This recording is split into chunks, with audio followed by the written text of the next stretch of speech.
and thank you for mentioning the anniversary and birthday, which is quite significant for this nation and very personally significant to a number of members of this committee. So thank you very much.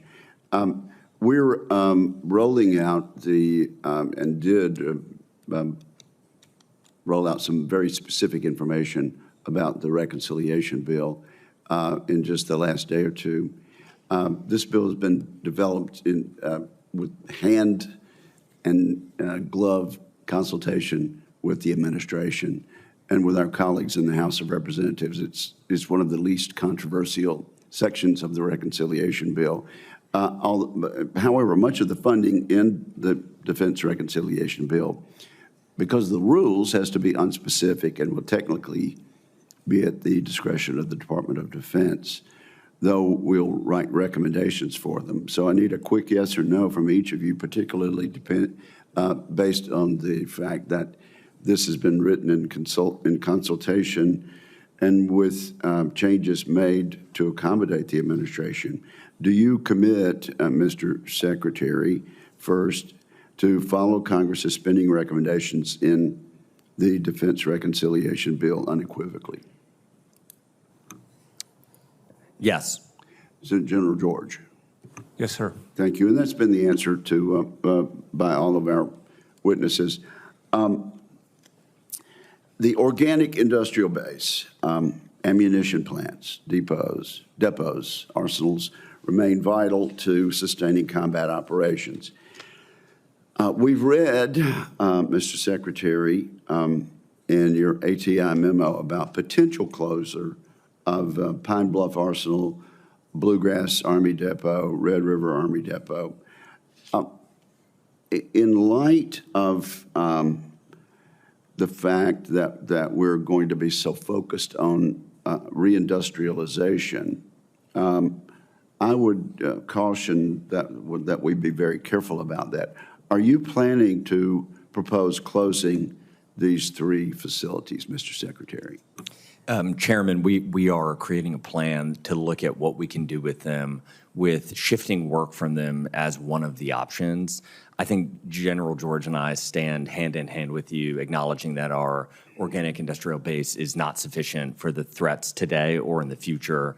I think spending is constrained as it should be. We owe that to the American taxpayer. We are working on plans that could use those facilities for other purposes, but if the funding does not come and it has to come from the rest of the budget, I think our current belief is that those dollars at our current budgeted level would be best suited somewhere else. Well, I hope we'll continue to have a meaningful dialogue there as the body that's constitutionally charged with the power of the purse. And it may be that our need for reindustrialization will tie in quite well with actually continuing to utilize these. Now, you mentioned drones, and we sure have learned a lot in the last 5 or 6 days about small, inexpensive drones. I don't know if most people realize that our drone manufacturers create drones that cost 10 times as much as Chinese drones. DoD is spending less than $100 million per year on small drones. It seems to me this makes it difficult for our industrial base to achieve economies of scale and buying the equipment to produce at a more reasonable price. Do you agree with me on that? And do you agree that we very much need to address this issue, Mr. Secretary? And then I'll ask General George to comment also. I think, Chairman, if it was only if we were only 10x more expensive, I would say that would be better than the actual reality, which I think we are sometimes 50 times to 100 times more expensive. We are so expensive that it just makes the cost curve absolutely impossible for us. And so I wholeheartedly agree that we as a nation have got to set a moonshot to figure out both how do we defend against these low-cost drones, and then how do we create enough to scale against. Russia, it's estimated, may be creating 4 to 6 million this year. I mean, and China even more. I think the last number I saw is they might be doing 50 million across their entire country. We are currently not ready for it, but we need to work with you to get to speed up the current tests that we are doing. Joe and George, I assume that you and the Secretary are of one mind on this issue.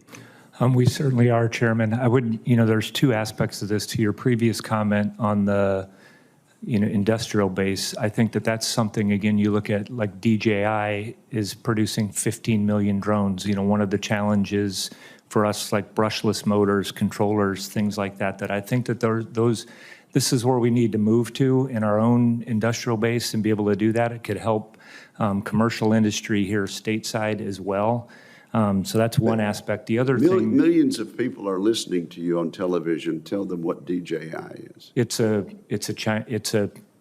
PRC company that makes drones, 15 million drones. And again, we need the parts, and we could produce that here. And the second thing that I would add, Chairman, is that I think this is why it's important that we have that we buy in portfolios, the brigade capability portfolios. A program or record is, that we wouldn't buy the same drone was one that we've canceled, 25-year-old drones. We know that those are updating.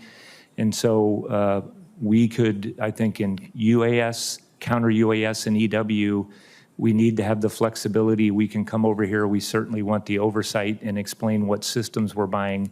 But this is an area that is rapidly transforming and adapting, and we need to be able to maintain pace with that and have the flexibility to do it. Thank you, sir.